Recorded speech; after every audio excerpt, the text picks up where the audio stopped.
Welcome to the Find Your Leadership Confidence podcast with Vicki Noethling. You are about to discover impactful lessons that help you grow as an individual, grow your confidence, and find the positive and good within you, so you powerfully and authentically become the best version of yourself. Be sure you visit our website at www.findyourleadershipconfidence.com. While you're there, subscribe to us via your favorite network. Now tune in, get ready, and enjoy the journey of emerging as a leader of exception in the 21st century. Welcome, everyone, to the Find Your Leadership Confidence podcast. I'm your host, Vicki Noethling, coming to you from Roswell, Georgia.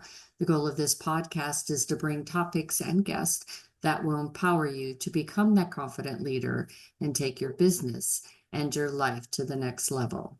I'm so excited to have as my guest Elizabeth Parsons, and let me tell you about Elizabeth. Elizabeth Zelinka Parsons is a retirement transition expert, a lawyer, and the author of Encore, a high achiever's guide to thriving in retirement. She's a magna cum laude graduate of Georgetown University Law Center and a summa cum laude graduate of James Madison University. She spent over 2 decades shaping professional development and transition strategies for legal professionals. After a successful career at Mill Bank, she founded Zelinka Parsons to support AmLaw 100. And you'll probably have to tell me about that. So AmLaw 100 firms with succession planning and partner retirement. As a co-founder of Encoraco, is that Encoraco. good? That's good. Encoraco. Okay. Elizabeth designed innovative methodologies that empower her work and the high achievers to navigate retirement with purpose and fulfillment. Through her work and expertise, she helps individuals turn life transitions into opportunities for growth, reconnection, and reinvention. Whether writing or speaking or guiding others, Elizabeth is dedicated to helping professionals thrive in their next chapter. So we're going to talk about the new rules of retirement, how to thrive, not just survive. So please join me again in welcoming Elizabeth Parsons. Thank you. Elizabeth, it's lovely to be here. Thanks so much for being a guest. You know, I retired in 2018. My husband retired in 2016, and the two of us have a very different definition of retirement. But both are happy, and so that's all that matters, right? Yeah. So before we get into this really, I think, timely discussion, what country or part of the country do you live? Where do you call home? Sure. Yes. Well, I was born and raised in Virginia near DC. And yes, so I'm an East Coaster from the beginning, but really a pivotal part of my story that led me to this work involved a move from the city of Washington, DC, where I was a lawyer at a Wall Street firm. And I sort of retired from that in my mid-30s to move to Tucson, Arizona, where I have called home since 2003, raised my kids here, and very much plan to make it my headquarters the rest of my days. So yeah, I'm now a desert dweller. Totally different environment for sure. Yeah. And I'm sure you don't miss the snow at all. I don't. I cannot say the Mid-Atlantic could brag a lot about its weather. Yeah. Pittsburgh girl here. Yeah. Always was on my roadmap to move south, and was happy when sadly my husband got laid off from teaching when the steel mills of Pittsburgh closed. Yeah. And we had to make a decision, and his only brother lived in Atlanta. There's where we made our move. And Nice. I've been happy ever since. All right. The second question is just to talk about what you alluded to, that journey of really what informed who you are, what you do, and why you do it today. Sure, sure. So, as was perhaps a little bit apparent from my introduction, I took achievement very seriously as a youngster and as a young adult, and was very focused on those external indications of achievement and success, and it ended up getting into law and working in a really, really demanding career for what amounted to about a decade, when that career collided right in the face of motherhood. I, sort of woke up one day with a 3-year-old, an 18-month-old, and an 80-hour-a-week job. And I just began to realize that something had to give, and it wasn't going to be my kids, So I, not to judge another person in the world who does make it work, because I think many do, but I certainly was feeling that I could not get that A+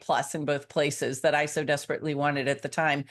And so I made the tough decision to leave my career, and in doing so, explained it to myself and everyone else who thought I'd gone crazy, that I was just front-ending my retirement. I had this idea in my brain that, oh, as long as I have enough money to support myself in the next number of years, so I can kind of get my feet under me, give my kids the time they need, I'll borrow against that time, and, I'll make more money later, and I'll figure all the rest of it out. It'll be fine. And, so I sort of promptly base jumped out of my life, moved to Tucson, and thought, oh, it's going to be great out here, And I will just tell you that I had so many blind spots in my thinking. I really failed to appreciate how much I was identified with what I did for a living. Losing that felt like an absolute complete blow to my existential self. I just didn't know who I was. I didn't know how my life worked without that intense pressure and time scarcity as my constant companion. And it took me a good 2 or 3 years to reorganize me, my life, my purpose, my sources of community and stimulation. And so what I realized was, retirement is almost a myth. You don't retire from life. You don't retire from things. You move through inflection points. And to do it well takes planning for more than just your economic security. And so all of that background led me eventually into this work, which I've now been doing, north of 15 years with intense professionals who are typically at the brink of real retirement, and trying to figure out, well, what's it all going to be like when I get out of this thing and I begin to live this new chapter? So yeah, my journey to the work really involved solving that conundrum for myself, which I was so surprised to find myself in at the time. Yeah, for me, I did just like you. I took 2 years off, but it was really to travel, to play with my grandbabies at that time. Yeah. And then I realized it's like, and COVID came out just shortly after I retired. I retired in 2018, and then and I was a region advisor for Toastmasters at 2019 through 2021. And I saw how much people needed what I could give them. Yeah. And so in 21, I decided to start my business. And I think in the back of my mind always, and I worked for a large logistics company that people were there for 25 to 40 years. Yep. And when they retired, a lot of them didn't live a year longer. Yeah, exactly. And I thought, okay, I have been, as you said, in this high pressure, project manager, project lead kind of role, sitting watching TV, or even, if I'm not on a trip constantly, I'm going to go out of my mind. Right. Right. And so I just started I probably work as many hours as I did before, but it's doing what I love. And I think that's where the thrive comes in surviving retirement. Absolutely. Could not agree more. And, what we often remind people is that this really is an inflection point. It's, you have lots of life ahead, and we as human beings need purpose. We need engagement. We need challenge. We need things that ask things of us, right? So leisure is lovely. I mean, everybody's happy to have 30 Saturdays in a row when they first leave an intense career, but 365, that gets a little much, And so we just remind people, it's not so much that you're stepping into a period where you have no obligations. It's more you get to do what you want, with whom you want, when you want, right? It's control. It's control over how you engage. But that can be very tricky for people who are really used to reacting to the agendas of others, right? When you are at a job, you're not the one necessarily creating the content of your life every day. You show up and you react to the things that the job asks you to solve. And so some of it is about reminding ourselves that, oh, we've got to become the creators of the lives we're about to go lead. It's just a new skill, and it's very doable. But it's a little tricky if you don't plan for it at all, and you wake up on day one and say, oh my gosh, no one needs me, no one wants me, where do I fit? It can be a real killer. It really can. Yeah. So, I think you touched on this, the next two questions I had kind of in that. There's, what is the biggest misconception that people have about retirement? And then the second was, why is transition difficult for some high achievers?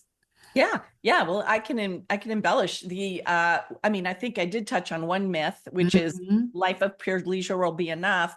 But, there is another one, which is that I think for a lot of people, the other image they have when they retire, and I will have so many clients say to me, please don't use that word. I hate that word. And because it seems to imply the beginning of the end. It's like, right? Like I'm now retreating from the most active part of my life. And what I say to people is, don't think of it like that. Think of it like another graduation.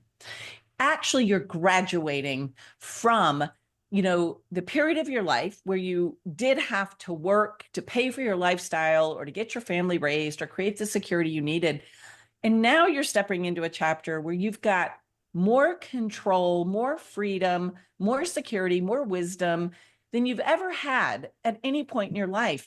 Think of it like a graduation into something more spectacular, not less. And so that mind shift is very, very helpful to people because the word itself has so many negative connotations. And I think we all have examples in our lives of people who did the opposite of thrive when they retired. They shriveled and sadly, literally passed away, before a year was up. And so that is one, the other myth I think that I always bring up. I mean, one is don't think leisure alone is going to cut it, because it isn't. And the second is this does not have to be the beginning of the end. It can be the beginning of the best chapter you've ever lived. I agree. I often think that, some of the things that we see, people's mindset and their attitude gets to be, the grumpy old man or woman. I think it just comes from that, which you talked about earlier, is lack of purpose, that, I'm just a retiree, or, I don't have any value to add. But honestly, you are really the master of who you were.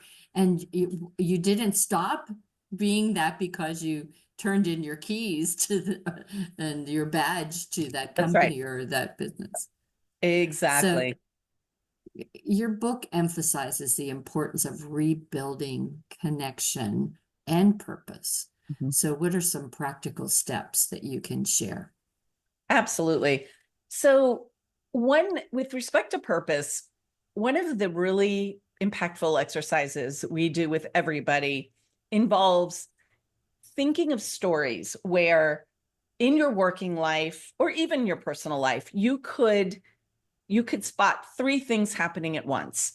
you were doing something you're really good at, almost talented at, naturally good at, and you really enjoy it. And the third element is you can perceive that somebody besides you is also benefiting from whatever this effort is you're doing. And when I ask people to tell me stories where those three things are present, sometimes like the first one's hard. They're like, but once they get going, they're like, oh, yeah, it's always when I'm leading a room, like so it's never about like the details of the job. It's always these ways they're engaging where they're doing something they're so good at, they have so much fun with, and they're really making a difference in some way. And then we look for, well, what are the new places and ways you could go do that? I mean, there are bound to be a zillion of them, but you've got to pull that purpose, that thing that animates you out of the job you had, and think of it as a gift you have that you can go give the world in other ways. And I think that that's always a really helpful exercise because people see the themes and they start to get excited about, ooh, what are the new juicy ways I can go do this thing? And then with connection, what we remind people is that, your dormant interests or your unlived life in terms of passions and hobbies you never got around to, those are vectors into community. And think of them as double bottom lines. I mean, you can both energize your self with fresh challenges in those areas, but at the same time, you're getting into new communities of people who share those with you. And, reawake your old friendships. Don't be shy about reaching out to somebody you haven't talked to in 2 decades because you're worried they're thinking, well, you've been a terrible friend. Everybody feels that way after they get through middle adulthood. They're busy. They've been raising kids and building lives. And so we tell people, inventory those old friendships, be the proactive one. And when people do that, they come back and tell me, that was the best thing I did. I mean, I was welcomed with open arms. I'm in touch with all these old friends. We're all coming back to a sense of freedom. We're making plans. I mean, it's so rich. So those are a few really practical things we tell people to do, and they can really pay big dividends. So in the bio, I said that you were a lawyer. So how does that legal background influence the way you approach retirement planning for professionals? Yeah, that's a good question. It is probably in 2 ways. I mean, one is my methods are sort of structured in a way that wouldn't surprise anybody who thinks about the practice of law, because I tend to like to break things down into small pieces. So the big question of who are you? Like, who are you if you don't have this career? Well, that's a really tough question to answer. So I break it down into pieces that we can examine. And when we put those pieces together, there's a much more cohesive approach to the answer. So I like to break things down very much like a lawyer would. But beyond that, I think I'm very familiar with the habits we create to survive these intense professional lives, like being hyper responsive, being used to being under pressure, being used to time scarcity. And so I can help people, I can meet them where they are because I've been there, but I can also give them a sense of how to start the journey into a life where you're more a human being than a human doing. That's good. Yeah. So I think it helps that I was there once. Yeah. So what advice would you give someone that is nearing retirement, but they're really struggling with leaving this career behind? I mean, I always say that COVID was a great stop, or everybody was on hold and you really could reflect. But if you're busy, you're in the midst of your career, you're hyper, involved and busy, you tend to not take the time, and all of a sudden you either have your management say, hey, it's time for you to retire, or you make that decision and you really have no idea. Yep. Yeah. It's totally true. And even if it's coming, I mean, in my experience, even if somebody's aware, like say it's April, right, and they're retiring at the end of the year, they know it's coming, but it is such a big thing to confront that they just put their head in the sand and they just keep doing what they've always been doing right up to the end. And then there is no transition period. It is very abrupt. So my advice is, first of all, and of course, this is context dependent, but make it as gradual as you can within the realm of reasonable. So think of ways to begin transitioning and succession planning within your job so that there is a taper, so that, you're not literally still jamming 8 hours a day the last month you're at work, if possible. And then start using the free time you're creating to build into some of this future stuff you want to work on, and recognize you are leaving your comfort zone. So it's going to be uncomfortable. Like if it's not uncomfortable, you're kind of doing it wrong, So I sort of like laugh a little bit with people and say, go ahead and seize that discomfort, because everything you still want is outside your comfort zone. If it were in your comfort zone, you'd already have it. So get excited about what's out there, stay in that mindset of possibility, and just understand that it's going to be uncomfortable as you move away from what you know and you start exploring what is new. And I think just those few bits of sort of guidance can equip somebody, way more than just, I guess I'll shut the door on my way out, wake up the next day, and I've got nothing to do. I mean, that's a very disorienting way to go. Yeah. I know whenever I turned 60, I knew I was going to retire in a couple of years. And I had that same year, my daughter was going to have a baby. And so I thought, okay, I want to be that grandmother that chases around her kids, plays ball and all this. And as fate would have it, she had 2 boys. So I joined my anti-aging business as a partner. And so whenever I retired, I had already been doing for 2 to almost 3 years that business. And it was, nothing. It was just like, oh, well, now I have a little bit more time to do it. Yes. But I thought that was probably a good thing to do on my part, because I didn't have that wake up the next day thinking, oh, God, I have nothing to do. I just continued doing what I was doing in the evenings or weekends, right? Absolutely. It's a genius way to go. If you can get something going, and create a little bit of an overlap, it is such a more gentle, it's like a gentle glide instead of this, like I stepped off a cliff and now I'm in free fall. So true. Yeah. All right. So, thinking about your book, if there were 1 or 2 key takeaways that you would want them to remember, or maybe entice them to read the whole book, what would they be?